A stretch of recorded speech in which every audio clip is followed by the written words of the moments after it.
अस्सलाम वालेकुम dear students. SPSS के हवाले से कुछ मिसलिनियस टॉपिक्स हैं जो स्टूडेंट्स की क्यूरीज हैं, उसके हवाले से मैं आपको कुछ अपडेट्स दे दूं। सबसे पहले ये कि कुछ स्टूडेंट्स पूछ रहे हैं कि उनके जब वो फाइल में इंपोर्ट डाटा का ऑप्शन नहीं आ रहा, मे बी वो वर्जन का डिफरेंस हो, तो उसके लिए जो मेरा ख्याल है, अगर आप ओपन में जाएं और ओपन में डाटा को क्लिक करें तो वहाँ पे ये फाइल्स ऑफ टाइप्स जो लिखा हुआ है, इसके अंदर आप अगर देखें तो एक्सेल की ऑप्शन होगी। तो वहाँ से भी आप अगर उसको क्लिक करें और ओपन करें तो देयर इज़ अ चांस कि वहाँ से आप इसको इंपोर्ट कर सकते हैं। ठीक है, इन केस अगर कोई स्टूडेंट्स हैं जिनके पास ये ऑप्शन भी नहीं आ रही कि वो इंपोर्ट हो ही नहीं रहा या उन्हें समझ नहीं आ रही, तो उसका भी एक आसान, थोड़ा सा उसमें आपको टाइम लगेगा लेकिन हल ज़रूर मौजूद है।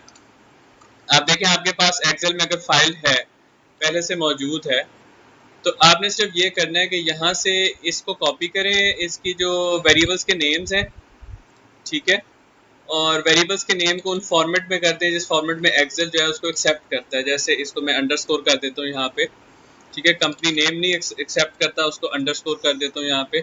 सीरियल नंबर इस तरह नहीं एक्सेप्ट करता, इसको भी अंडरस्कोर कर देता हूँ। तो यहाँ पे स्पेस मैंने ख़त्म कर दी, ठीक है। इसको यहाँ से कॉपी करें, फिर एक्सेल में ही एक और शीट में इसको राइट क्लिक करके ट्रांसपोज में पेस्ट कर दें, ठीक है। जब यहाँ पे आप इसको पेस्ट कर देंगे, ये जो इनिशियल स्पेस है इसको मैं यहाँ से ख़त्म कर देता हूँ, ठीक है।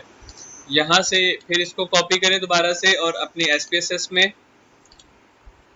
वेरिएबल व्यू में जाएं और वेरिएबल व्यू में आप इसको पेस्ट कर दें।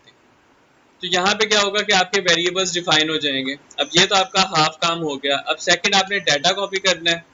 अब देखें यहाँ पे ऊपर ये आपके वेरिएबल्स जो हैं यहाँ पे आइडेंटिफाई हो गए। अब डाटा कॉपी करना is very simple, just copy your data from your Excel file. जैसे आप कॉपी पेस्ट करते हैं, control C and control V, और ये इसको यहाँ पे पेस्ट करते हैं। बाद में इसके अगर आप सेटिंग्स वगैरह चेंज करना चाहें, उनको सेट करना चाहें, तो वो आप उस तरीके से कर सकें। तो ये दूसरा तरीका है अगर आप डाटा को इसमें कॉपी करना चाहें, ठीक है। तो ये आई थिंक ये वाला इशू जो है ये आप लोगों को इतना तंग नहीं करेगा। आप लोगों को डाटा, अच्छा, डाटा होना किस फॉर्मेट में चाहिए, परसेंटेज में होना चाहिए या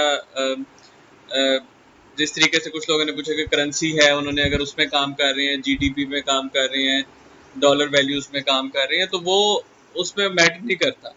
एसपीएसएस को सिर्फ नंबर्स चाहिए, ठीक है, और वो नंबर एक कॉलम में एक तरह के होने चाहिए। यानी कि अगर ये एक कॉलम है तो उसमें एक तरह के नंबर्स होने चाहिए। ये नहीं कि हाफ परसेंटेज में हो और हाफ जो है वो करेंसी डॉलर वैल्यूज में हो। तो ये एक तरह से होने चाहिए, ठीक है। तो आई होप कि आपको ये वाला इशू जो है अब ये काफ़ी हद तक रिजॉल्व हो गया है।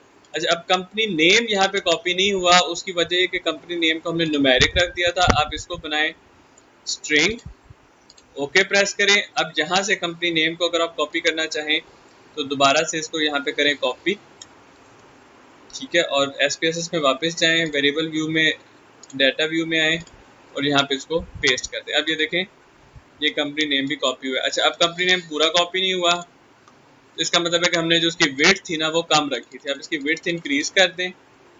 अच्छा, विड्थ इंक्रीज करके फिर आपको वो दोबारा से कॉपी करना पड़ेगा। तो ये वाला चीज़ जो है ये इस तरीके से आप कॉपी कर सकते हैं। बल्कि इनफैक्ट मैं आपको कॉपी करके भी दिखा देता हूँ दोबारा से। ये देखें, ये हमने इधर से इसको पेस्ट कर दिया, ठीक है।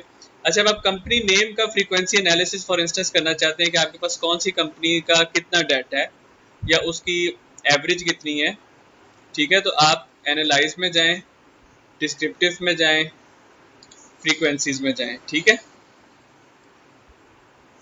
अच्छा, यहाँ पे जब आपने फ्रीक्वेंसीज में, इनफैक्ट आप फ्रीक्वेंसीज में जाने से पहले एनालाइज में जाएं और मीन्स में जाएं, और मीन्स में कंपनी नेम को यहाँ पे रखें और डिपेंडेंट लिस्ट जो है उसमें आप इसका, फॉर एग्जांपल आप देखना चाहते हैं कि कंपनी की करंट एसेट्स कितनी हैं, करंट लाइबिलिटी कितनी है, रिटर्न ऑन इन्वेस्टमेंट कितनी है। ऑप्शंस में आई थिंक इसमें आप mean and standard deviation and number of cases, ये आप इसको रहने दें। अगर आप वेरिएंस रखना चाहते हैं वेरिएंस रख लें, मिनिमम मैक्सिमम रखना चाहते हैं मिनिमम मैक्सिमम रख लें, ठीक है। Press okay.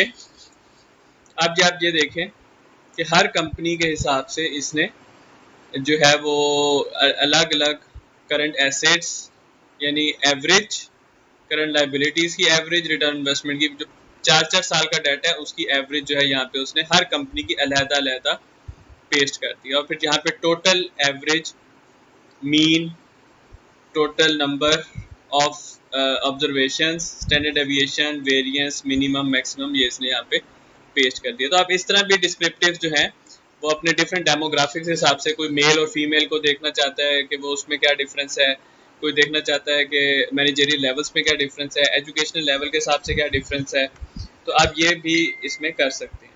तो आई होप कि ये एक्स्ट्रा इन्फॉर्मेशन है जिससे आप अपना डिस्क्रिप्टिव जो है वो ईजिली कर सकते हैं, उसको बेहतर कर सकते हैं।